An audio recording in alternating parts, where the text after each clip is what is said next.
जो सामान, घर परिवार, बाल बच्चे सब कुछ है, मैं क्यों राम का नाम जपूं? क्या जरूरत है राम के नाम की? क्यों ईश्वर की भक्ति इबादत करूं? इंसान के पास सब कुछ हो, धन दौलत, जमीन जायदाद, बाल बच्चे, परिवार, पर क्या आपके पास ऐसा कुछ है? तो इंसान कहता है ऐसा तो हो ही नहीं सकता। जी हां, ऐसा हो सकता है। अगर आप राम का नाम जपें तो आने वाले पहाड़ जैसे आपके कर्म कंकर में बदल सकते हैं। भयानक से भयानक बीमारियां जरा सी बीमारी में बदल सकती हैं, तब्दील हो सकती हैं। लाखों रुपए भी बच गए जो इलाज पे लगने थे। और शरीर एक बार अगर बीमारी के हाथों चला जाता है तो पुनः वैसा बनने में काफ़ी समय लग जाता है। कितनी देर चारपाई पे रहना पड़ा, फिर कहीं जाके दोबारा से शरीर उस काबिल बन पाता है।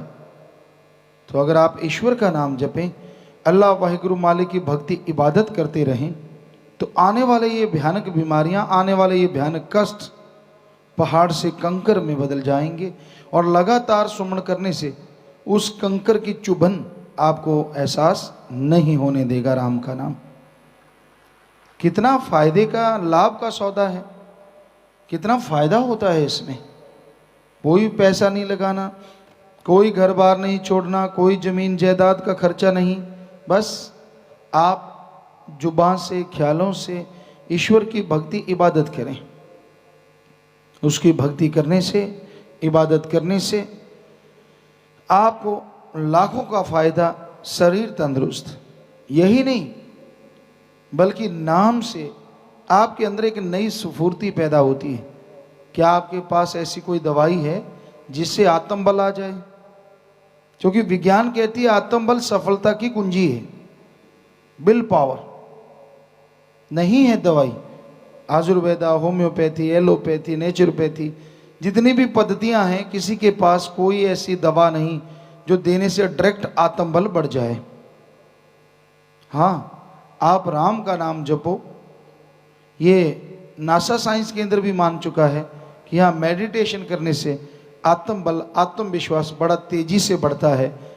और आत्मबल बढ़ेगा तो सफलता आपके कदम जरूर चूमेगी। तो कितना आसान है, कोई पैसा नहीं, कोई चढ़ावा नहीं, कोई परिवार नहीं छोड़ना। जीभा से, ख्यालों से राम का नाम जपो, आपके अंदर आत्मविश्वास, विल पावर आता जाएगा। आत्मविश्वास से आप माला माल होते जाएंगे। तो इसलिए राम का नाम जपना जरूरी है। आप गमगीन हो जाते हैं, टेंशन में चले जाते हैं, मन आप पे हावी हो जाता है, नेगेटिव नेगेटिव नेगेटिव नेगेटिव हर टाइम विचार चलते रहते हैं। उनसे आप दुखी हैं, आपके संगी साथी परिवारजन दुखी हैं। तो अगर आप राम का नाम जपो तो ये बुरे विचार पल में खत्म हो सकते हैं। जब भी बुरे विचार उठने लगे, नारा लगाइए, पानी पीजिए और 5 से 10 मिनट ही सुमन कर लीजिए। 80, 90, 95% तक विचार आपके काबू में आ जाएंगे। फिर और थोड़ा सुमन कर लीजिए तो बिल्कुल विचार काबू में आ जाएंगे। कभी ये देखा, कभी वो देखा, कभी इस पे डुल गया, कभी उस पे डुल गया। अपनी भक्ति, अपनी सेवा बात बात पे कटवाते रहना, बात बात पे ख़त्म करते रहना, ये कहाँ की सियानफ है, कहाँ की समझदारी है? और इससे मिलता क्या है? क्या मिल जाएगा आपको? किसी को देख के आपके अंदर गलत गंदे काम वासना के विचार, बुरे विचार, गलत सोच आती है, क्या क्या हासिल होता है आपको? तो अगर सुमन करेंगे, लगातार भक्ति इबादत करेंगे, तो आप इन विचारों पे कंट्रोल कर पाएंगे, इन विचारों पे काबू कर पाएंगे और आप मालिक के अति प्यारे बनते चले जाएंगे। कुछ पाने के लिए कुछ खोना, और आपने तो कुछ खोना ही नहीं, बल्कि आपने तो सुखी होना है। क्योंकि गलत विचार कभी किसी को सुखी नहीं कर सकते, उनसे तो हमेशा आदमी दुखी रहता है। दुख, दर्द, परेशानी, कोई ना कोई चीज़ अंदर आती रहती। ये अलग बात है कि सुबह शाम सुमन कर लो, उन विचारों का फल आपको नहीं मिलेगा, पाप आपके कटते रहेंगे। लेकिन फिर भी जितना समय आप उन विचारों में लगाते हैं, जितना समय आप उन विचारों में दे देते हैं, कहीं उतना समय अल्लाह मालिक की याद में दे दें तो आपको तमाम खुशियां मिलें जिसके बारे में शायद आपने कभी कल्पना भी ना की हो। तो इसलिए भाई राम का नाम जपा करो, भक्ति इबादत किया करो। ये तो आपको वो बताया है थोड़ी सी बात, राम नाम के तो इससे लाखों अरबों गुना और भी फायदे हैं। कदम कदम पे आपका साथ देगा। दिमाग जब काम छोड़ देगा तो राम का नाम जपने से दिमाग फिर से आपका साथ देना शुरू कर देगा। यानी एक पॉइंट पे जाके आपका दिमाग काम छोड़ता है, आपको जवाब नहीं देता इस समस्या का, इस प्रॉब्लम का क्या सॉल्यूशन है। और continue do the method of meditation, then आपका माइंड, आपका दिमाग जरूर पावरफुल होगा, जरूर यह विचार देगा कि हाँ भाई इस मौके पे क्या करना चाहिए, कैसे अपने आप को बचाना है, कैसे आत्मरक्षा करनी है, कैसे शांति हासिल करनी, कैसे खुशियां प्राप्त करनी है। तो मन के पीछे पागल ना बनो। मन का तो काम है गुमराह करना, मन का तो काम है दूर करना। मन से लड़ो, मन से लड़ना ही कलयुग में सच्ची भक्ति है। मन यानी दिमाग को जो गलत गंदे नेगेटिव विचार देता है वो मन है, और भले नेक अच्छे विचार देता है वो आत्मा है।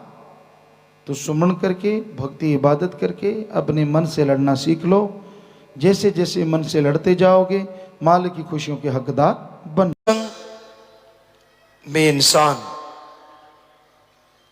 जितनी बार आता है उतने ही उसके पाप कर्म कटते चले जाते हैं। नगदो नगद सुमरन का फल मिलता है। अगर दृढ़ यकीन है, अगर 100% अमल करता है तो इस जहान में भी खुशियां मिलती हैं। यकीन नहीं करता,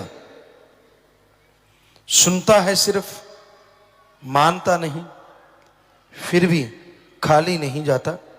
आत्मा के खाते में कुछ ना कुछ जमा जरूर हो जाता है।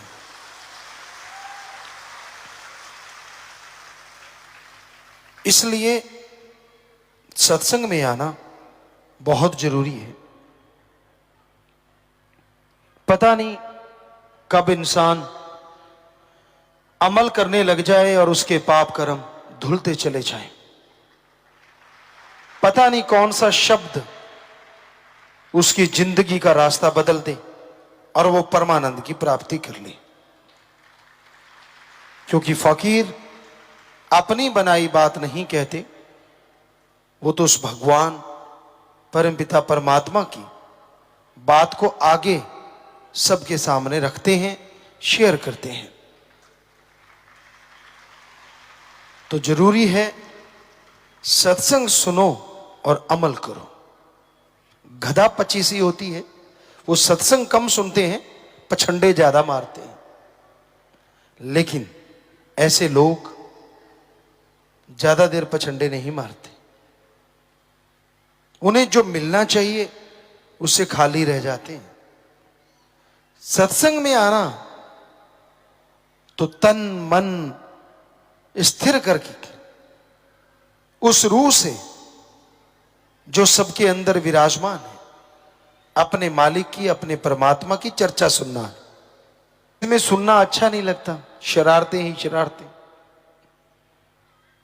चाहे वो सत्संग हो, हमने बहुत जगह पे देखा है। तभी परमपिता ने शायद ये वचन बनाए हैं, गधा पच्चीसी उम्र जोर जवानी का। उम्र होती है आजकल माने तो 13 से लेके 20-25 साल तक। एक ऐसी उम्र होती है जिसमें राम नाम नहीं अच्छा लगता, इसको छेड़ा, उससे बात की, इधर हंसा उधर हंसा। क्या चल रहा है सत्संग में, क्या हो रहा है, राम नाम का कोई लेना देना नहीं।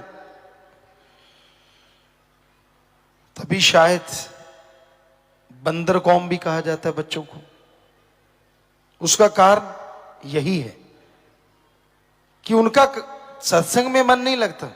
गप मारना, इधर उधर की बातें करना, इधर उधर की चर्चा करनी, इधर देख लिया उधर देख लिया, ये कर लिया वो कर लिया। तो इससे अच्छा है घर में विराजो, गली में घूमते रहो। क्योंकि सत्संग में आके जब बैठते हो आप उस परम पिता परमात्मा की निगाह में हो, और कहीं ऐसा ना हो कुछ ऐसा वैसा आप कर बैठो और फिर सारी जिंदगी भरते रहो।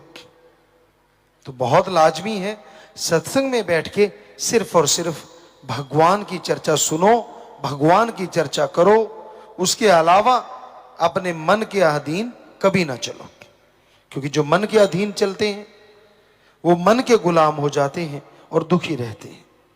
तो सत्संग में बहुत कुछ मिलता है, पर मिलता उनको है जो दृढ़ यकीन रखते हैं, पूरे ध्यान से सुनते हैं और अमल करते हैं। क्योंकि बिन अमलों के आलमा इल्मन कम में सारे, कितना भी अमल करो जब तक सुनते नहीं अमल का फायदा नहीं, और कितना भी सुन लो जब तक अमल नहीं करते कोई फायदा नहीं। दोनों बातें अति जरूरी हैं। सुनो, अमल करो, तो जिंदगी की आदर्श की प्राप्ति का बीमा हो जाता है। यानी जीते जी खुशियां और मरणोपरांत आत्मा मालिक की गोद में बैठ के निज धाम सचखंड सतलोका नामी जरूर जाती है। तो भाई, आप सत्संग सुनते हो तो अमल करा करो, और सत्संग सुनने जरूर आया करो, क्योंकि सत्संग में कई बार बैठने से ही कर्म कट जाते हैं। और दिल लगा के बैठो, ध्यान से बैठो और अमल कर लो, तो जन्मों जन्मों की खुशियां इसी जन्म में हासिल होनी शुरू हो जाती हैं, और जन्मों जन्मों के पाप कटने शुरू हो जाते हैं। तो इसलिए बेहद जरूरी है कि आप ईश्वर की भक्ति किया करो, सत्संग सुना करो, बुरा संग कभी ना किया करो, क्योंकि संग का रंग लाजमी चढ़ता। ਧੰਨ ਸਤਿਗੁਰੂ ਤੇਰਾ ਹੀ ਆਸਰਾ। ਗੁਰੂ ਜੀ ਦੀ ਪਿਆਰੀ ਸੰਗਤ ਨੂੰ ਨਿਵੇਦਨ ਕੀਤਾ ਜਾਂਦਾ ਹੈ ਕਿ ਹਰ ਰੋਜ਼ ਸਤਸੰਗ ਸੁਣਨ ਦੇ ਲਈ ਸਾਡੇ ਚੈਨਲ ਡੇਰਾ ਸੱਚਾ ਸੌਦਾ ਨੂੰ ਸਬਸਕ੍ਰਾਈਬ ਕਰ ਲੈਣਾ ਜੀ।